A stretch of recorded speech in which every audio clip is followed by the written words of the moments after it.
Hello, BJA community. Welcome back. This is our first mailbag of 2026. As always, I am blessed with the presence of your favorite, Joe748. Joe, how are you? Is it a fact that I'm the favorite? It's fact. It's science. Or is that just... No, okay, it's cool. science. It's been proven. Anybody can don't even try to argue with me. We can't argue with the math, I guess. No, that's what I'm saying. It's math. It's science. Can't, whatever. Well, you know what? You're my favorite, and I hope that counts as more than just one vote. Okay, now we're talking about, like, I don't even know how to wrap my head around that, because if you're the math-proven favorite, yeah, I'm your favorite, does that put me above you? No, that's not possible. That's not possible. I don't think we have a basic strategy chart for that. Yeah, no, that's not possible. Anyway, 2026 mailbag questions. We got a fresh batch of questions from various sources here for you guys. It's gonna be a good time. The first one is about aliens, so we're going to talk about aliens really quick. Oof. All right, this is going to be a 4-hour podcast. Just buckle your seatbelts and brace. Get ready. Hey, we did get that comment that we should more organically talk about other things, because apparently we're so lovable. People want to know what we think about things. So that is a topic that, I'm just saying. All right, if something comes up in this podcast, we can trail off for just a little bit, but I don't want to get too far into the weeds, because that is one of my pet peeves sometimes when I listen to specialty podcasts. If they start talking too much about other subjects, I kind of tune out. Yeah. We'll pick and choose. Yeah. Maybe we'll do special episodes. Specifically, do you want to hear Joe and SD1's thoughts on UAPs? And we'll see how it goes. I don't know. Sponsored by Squarespace. All right, let's get into it. Do you ever avoid casinos entirely just because you heard they flyer or use facial recognition? Or do you proceed anyways, make them back you off, even if there's a decent chance you'll be stopped prior to buying in? So, number one, I would say everybody needs to understand that not even close to every casino has facial recognition.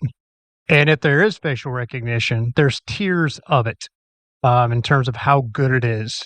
From the best, can pick you off within 5-10 minutes once you walk through the door, to, hey, we think we know this guy. Let's get a picture of his face and let's have our biometric screen run it down to see if it's somebody in a database. And then even then, at that point, it might throw up 30 faces. So understanding that, I do not recommend skipping just because it has facial recognition or you think it does.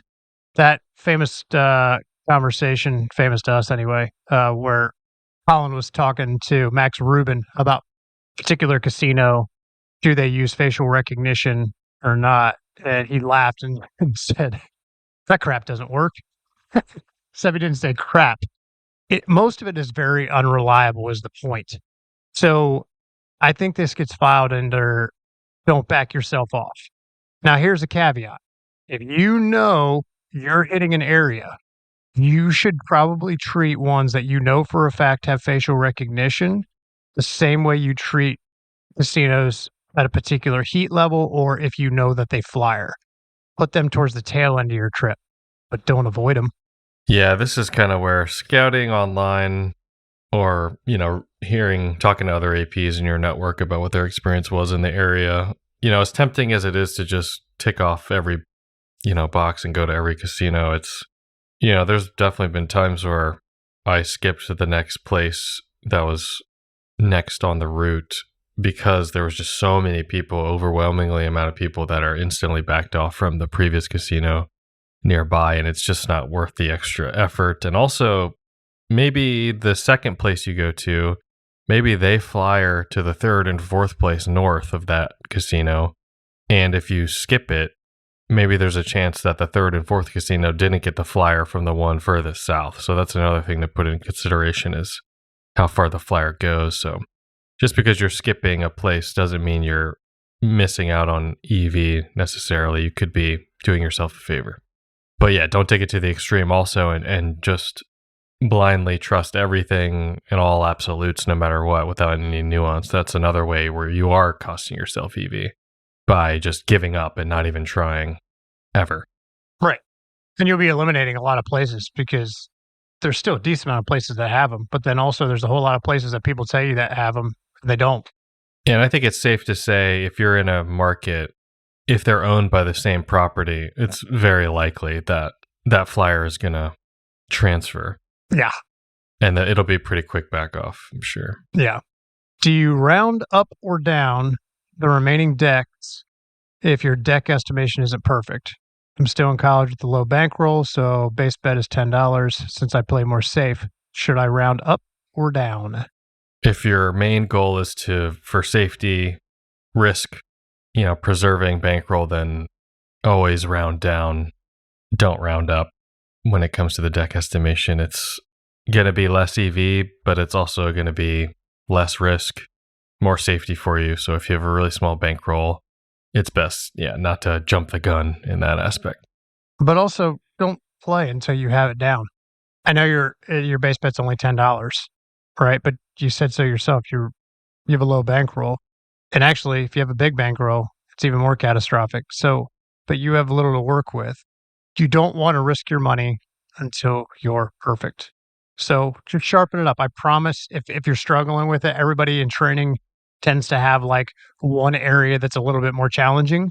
And if this is it for you, hit the nail and just power through it. And I promise after enough repetition, you'll get there. Also, make sure you're not just using, even though the online software is phenomenal, especially compared to early renditions of BJA's software, the discard tray looks really, really good. But I highly recommend that you use real cards. So get some discard trays, preferably one with the top removed, so you're not relying on the space. Just get like some 8-deck discard trays, no top, and make sure you're getting authentic casino cards because thicknesses do vary they vary between real casino cards too, but like ones that you just get at Walmart, like they can be drastically different. So make sure you're using real casino cards and just visually look at that. And you can number the decks all the way down so you can just grab it and see if you're right. Yeah, there's no reason to go into the casino if you're not 100% there yet or ready, or if you're sort of needing to round up or round down because you're not exactly sure.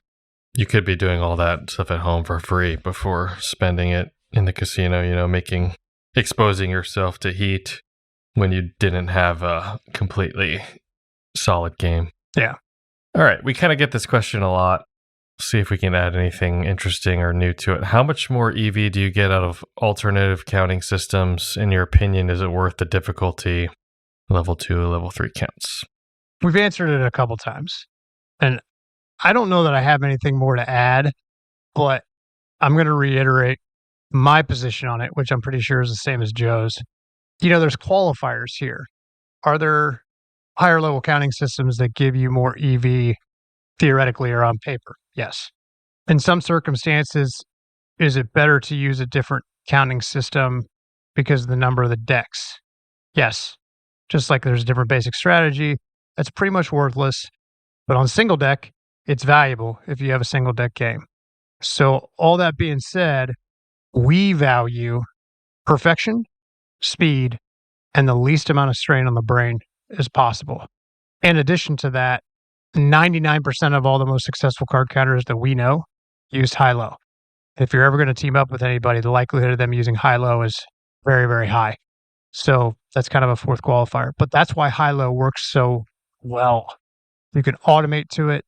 It's level 1. It's a balance count. And it's just easier to get down. And rounds per hour, once it's automated, is just the king daddy of them all. Yeah, if you're living in an area, I don't know, like northern Nevada or something, and there's a lot of single deck around neighboring areas or states, then maybe it's worth to learn a better count system specifically for single deck. But for most people, that's not most people. So in most cases, high-low is sort of checks all the boxes for everything you need. And even if you live in that area is not going to last forever. Okay. Is there a difference in variance and or EV if exclusively playing one hand versus two hands? Playing one hand versus two hands, when you're heads up, no one else at the table, it is higher EV to play one hand. Correct, SD1? Correct. Now, what does that do to your variance? Increases it. So if you want less variance, then you would go to the two hands. But the downside of that would be extra heat, possibly, jumping from one hand to two hands, and slightly less EV. Yep. This is the heads up scenario. Let's stick with this heads up scenario for a little bit. Let's say the table max is lower. Let's say it's like a $200 table max, but your bankroll could afford $500 max bet. What would you do in that scenario? Are you still sticking to one spot, or are you going to two spots? If my bankroll can afford it, then I want to get as much money on the table as I can up to what I can afford. And one key note here, guys, if you have it figured out that your max bet is 500 for your risk of ruin preference on a single hand, that does not mean when you go to two hands, it's the same as doing two hands of 500. That amount is going to change. It's not going to be bet to bet. Or let's do it the other way. Two hands of 500 is not going to equate to one hand of 500 or one hand of 1,000. It would actually probably be in $700-800 range on a single hand if you do two hands of 500 to maintain the same risk of ruin. Now let's go to the other side of the table where we have other players at the table. Then what is your opinion on playing one hand versus two hands? Yeah, so this is kind of a rock and a hard place, and this is why I only like to play with one other player max. Because playing two hands at a crowded table does things for and against you. It's going to be less rounds if you're playing the two hands. It is going to decrease variance, but you also can get more money out on the table when the count is good. Two hands also gives you the option to drop to one while being very protective of your other spot. Don't let that go. Yeah. To let the ploppies eat the cards. So my opinion overall, which I said this for a long time, I don't like to switch back and forth a whole lot. And I seldom play a single hand. Oftentimes, even when I'm heads up, I'll play two hands. I will drop to one hand to get another round or two and a good count towards the end of the shoe, which also looks completely weird to the casino. So that's a little check mark in your column. They'll be baffled by that. So generally speaking, I'm going to stick to two hands. And also, this is a good lesson as far as, you don't have to guess at these things. There's blackjack betting software out there. We're biased to the pro betting software on blackjackapprenticeship.com for a bunch of different reasons, but go ahead, play with those calculators, play with the software.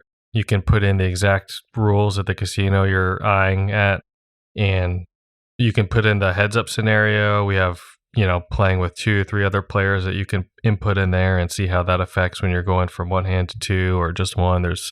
You could spend all day simming out different scenarios and see what works for you. Yeah, and we really encourage that too, guys. Playing around with the pro betting software, plugging some numbers in, it might actually blow your mind what you can do to kind of have a funky spread as opposed to laddering up every true count and what EV you get out of it and what your risk of ruin is and within your comfort level. So utilize that tool. Don't just make assumptions and be like, okay, my top bet's 500 and this is my minimum bet and boom, I'm just going to fill this in and up every time and just go from there. Don't do that. Play around with it. It's a powerful tool and you should definitely know it. All right. What do you think about loss limits for beginners, like calling it a day if you lose a certain amount? Well, Joe, I need to ask a question first, which I'm not going to get an answer to, but why are you limiting losses? That matters. The way I read this question, it almost seems like, yeah, you're in the beginning phase of your career and you're loss limiting because you just can't take the kick in the balls. And if that's the case, I don't like loss limits. If you are perfect which beginners can be perfect, right? We're talking about the beginning stage of actually playing in live casinos. And at that stage, you should have a flawless game. You should have passed a test out from a pro and have that game on lockdown. So I don't like limiting losses. You got to take the kick to the teeth many, many times in his career. And part of the learning phase, especially in the beginning, is taking that kick and learning that it's part of the math. There's only one, in my opinion, one good reason for a loss limit. Okay, two good reasons for a loss limit. Sorry. Two good reasons for a loss limit.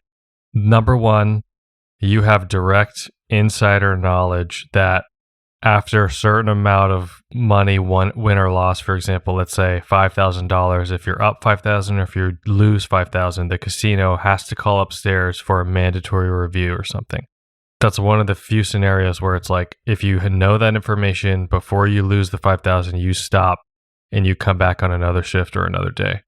The second one would be some loss rebate, advantage play, but we all know that this question is probably not about that.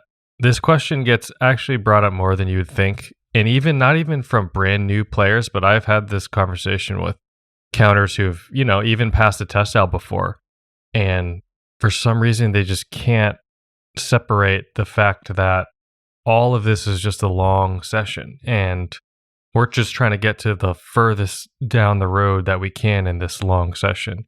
And it makes no difference if you stop playing because you're getting your ass kicked that night. All you're doing is you're delaying your next hand, basically. Nothing has changed. But I don't know. For some reason, some people, they just can't. They just believe that, well, if I stop, life will reset.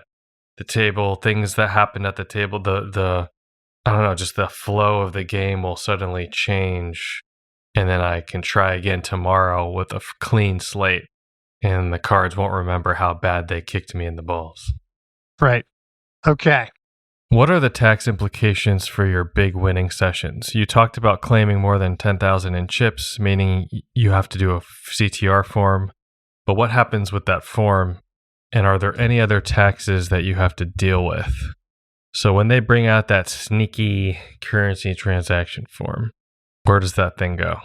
So first, a CTR is just a cash or currency transaction report, and the limit is $10,000. Anytime $10,000 of cash is exchanged, it is mandated by federal law that you show ID and you fill out that form. Okay? That does not mean if you win 20, Joe, if you bought in for 5,000, but you win 20,000 and you walk out of the casino and you don't cash out, do you have to do a CTR? No. Right. Because you only exchanged 5,000 in cash. So at that point, no CTR. That gets filed with the federal government. CTRs are not really used to find anything, supposedly. If you were to get audited, they would have access to your CTRs. But CTRs are not a big deal. As for the overarching question of all of this, what are the tax implications? If you make money doing this, you owe taxes. Full stop. So you need to track your expenses, you need to record your sessions, and you need to pay your taxes on your earned income. And there's some other caveats to it as well, because if you're not a full-timer, you may not have deductions. You can't claim those, and it's just raw income, and you can't deduct the losses either. And then there's a whole big, beautiful bill, which we're not going to go down that path right now. That's a whole separate podcast, right. Which we will do probably. Yeah, we've already done one. Probably going to do another one. Yeah, so just to expand a little further, let's say you get 5 CTRs in 2026. It's very likely that those, and you get nothing else from the casino. It's very unlikely that those 5 CTRs are going to be something enough to trigger some kind of further audit or investigation or double check your taxes to make sure that you claim some gambling winning or losing. What would trigger is some other event that could be totally non-AP related in your taxes, and then they can reference your information and say, oh, he also has 5 CTRs for this amount from these casinos. I wonder if it's reflected anywhere on his or her income. Now, if you're at the casino and you get a tax form for a slot machine, or you win a side bet that has a certain amount of odds, that one event is something that could be enough to trigger an automatic, whatever you want to call it, audit or flag or further investigation to double check to make sure you reported that same amount. But the CTR alone is usually not enough to trigger anything. Yeah, the CTR is not going to trigger an audit. Not filing a W-2G and reporting it is. Easily. Just so easily. It just comes up so fast. They know about all of them. It's all part of when you file taxes, everything gets ran through an automated system. And that automated system flags things. Certain amount of flags, it gets pulled for manual review. That's how it works. All right. Talking about taxes just raises my blood pressure, just no matter what it is. Yeah, and it's I just hate it's that it. time of the year too, so fun times. Don't remind me. Is double deck blackjack even worth it to play as an AP? Most likely the deck penetration will still take up a good part of the deck, and if you are at the table with 4 or 5 other players, that will go quick. Will the count change that much to adjust your betting appropriately?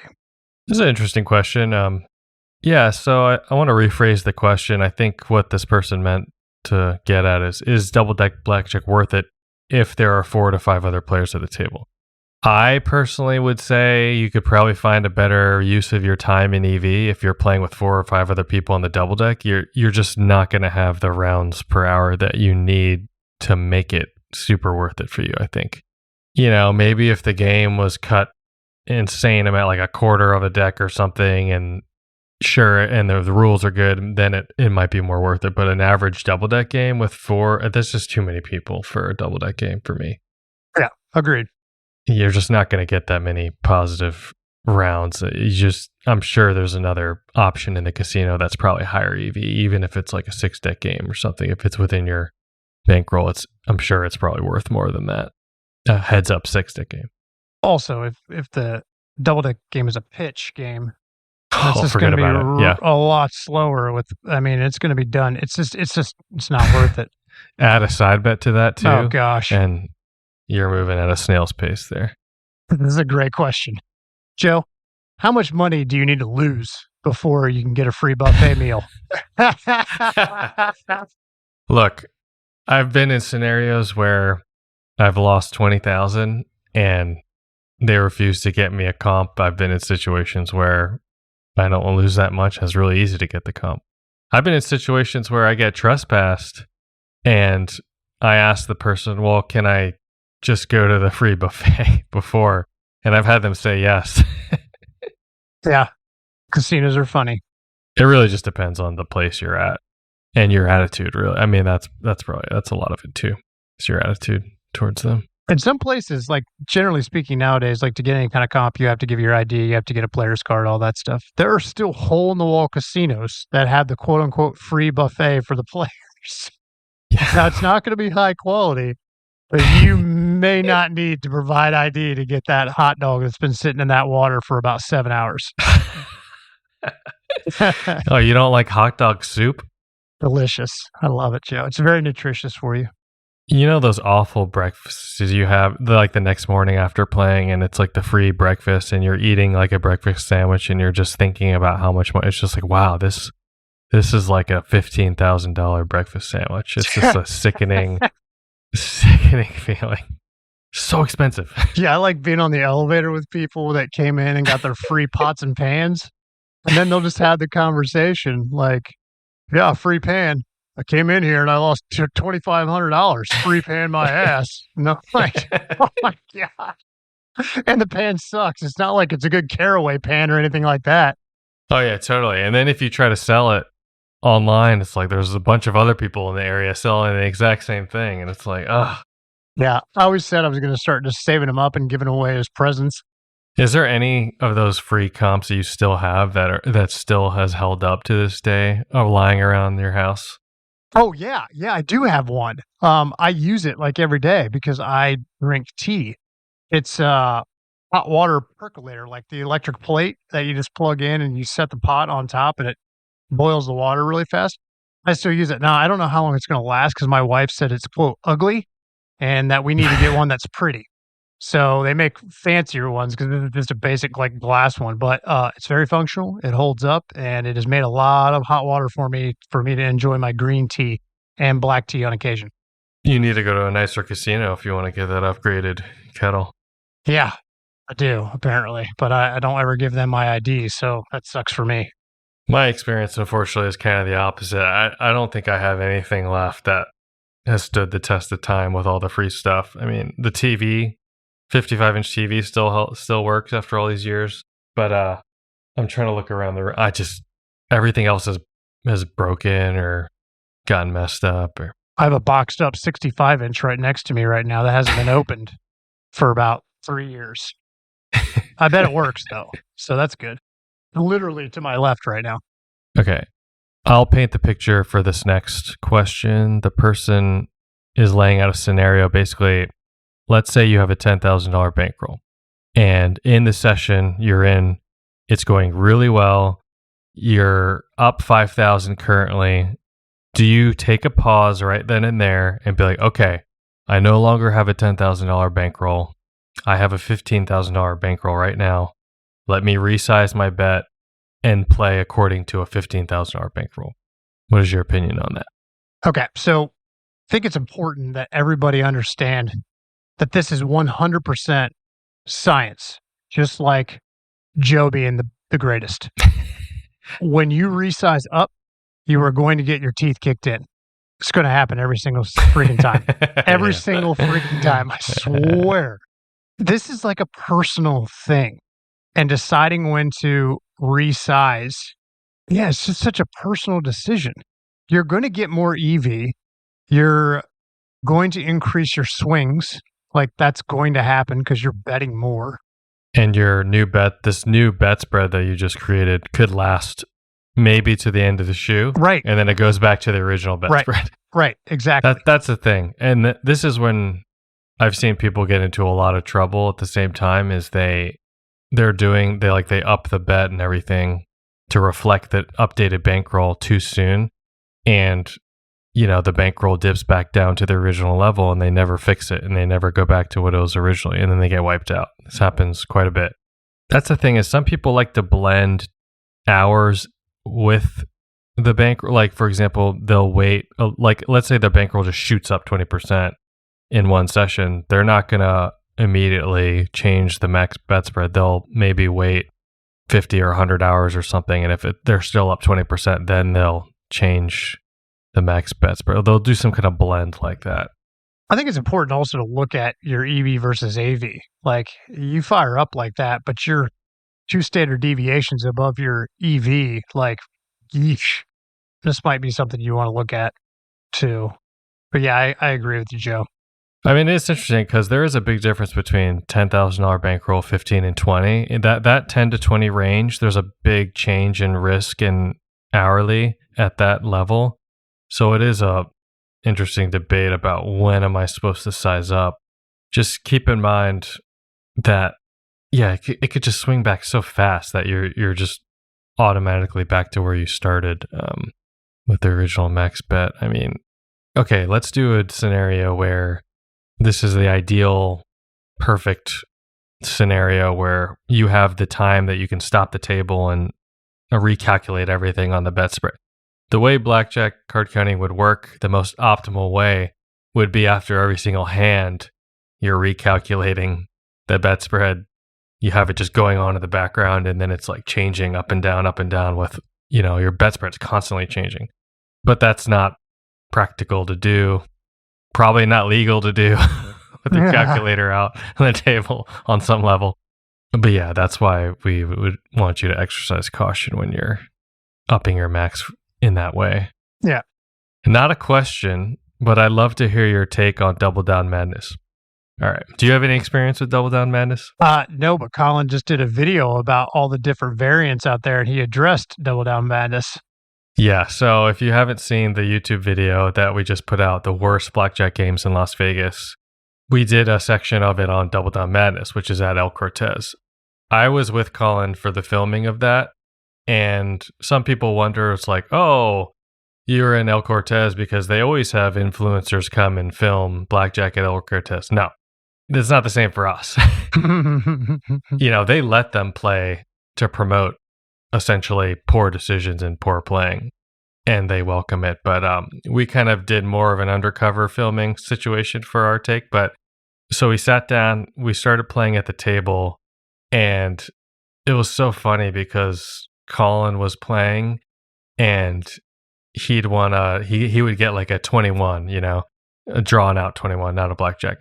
And the dealer was about to move on with their hand, but then Colin was like, no, wait. I want to double this.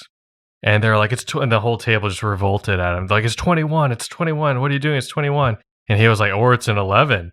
It's Double Down Madness.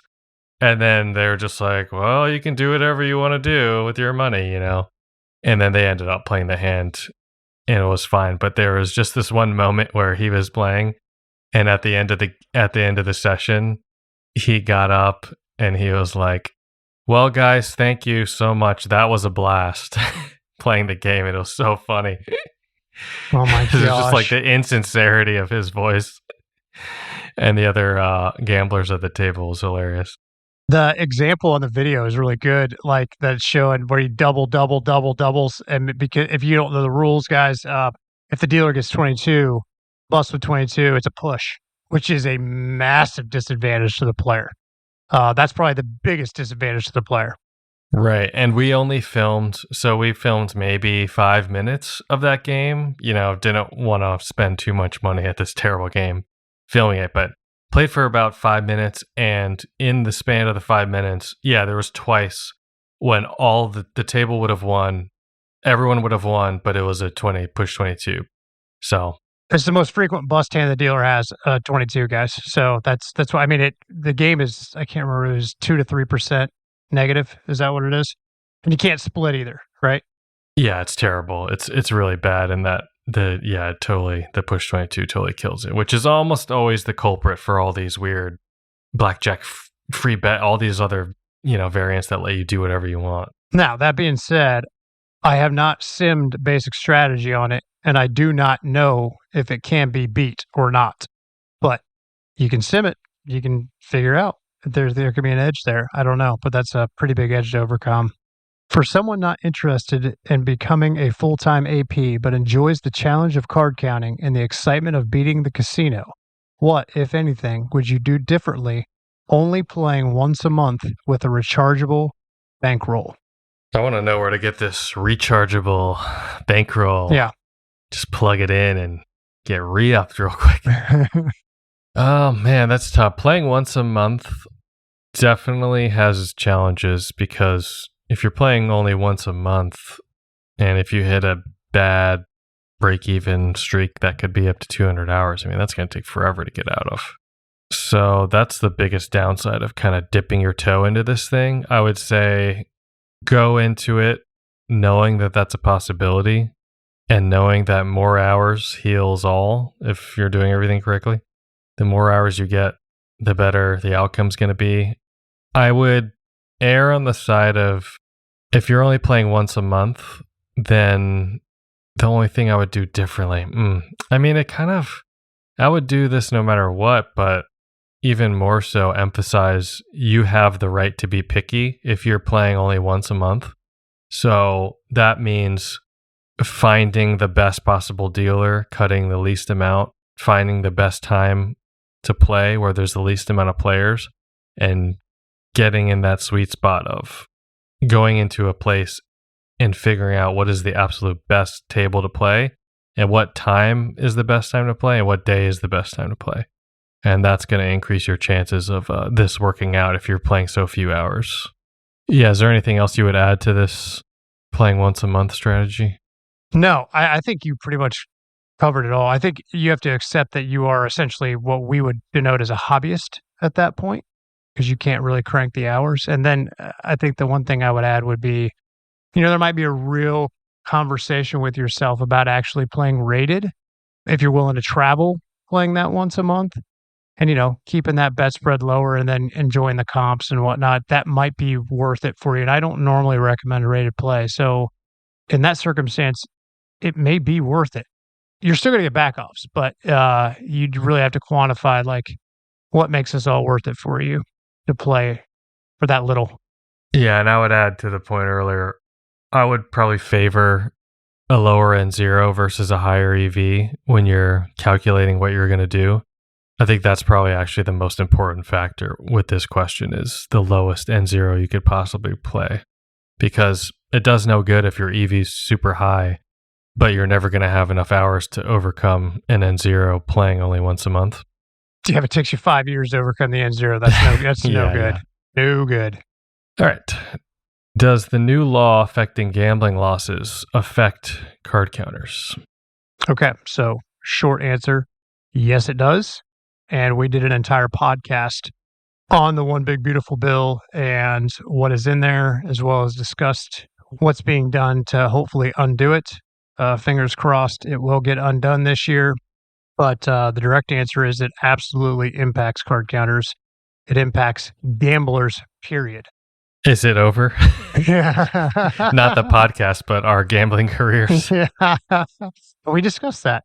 So definitely listen to that podcast. All right, we teased out in the very beginning. I think they want to know. So Joe and I have this fun game where we see each other, and I always ask him, so what percentage are you at? Aliens, real or not? Where are you at right now, Joe? Ooh, I mean, let's, so aliens here, not in existence to it, because that's a totally different thing. Let's say I am at a 5% now, I think. Oh, you've gone down. I've gone down a lot. There's been a lot of teasing going on, a lot of sort of empty promises from this government agent, that government agent, this and that, and there's nothing is being produced from it. I think it's naive to think that an aerospace company hasn't had some kind of breakthrough that they're not sharing with anyone else but certain parts of the U.S. government. So, and just so you guys know, like Joe literally went to the committee meetings when they were talking about disclosure with Congress. He was there, but in the seat. I was in the room in D.C. witnessing all this firsthand. This is a topic that we both enjoy talking about. But where are you at? I think I'm actually with you right now. I think last time I told you this, I'm 5% yes, 95% no. But I still maintain, if in fact they are here, they have been here for a very long time, and they're coming up from the water. They're in the oceans. If it's real, they're in the oceans.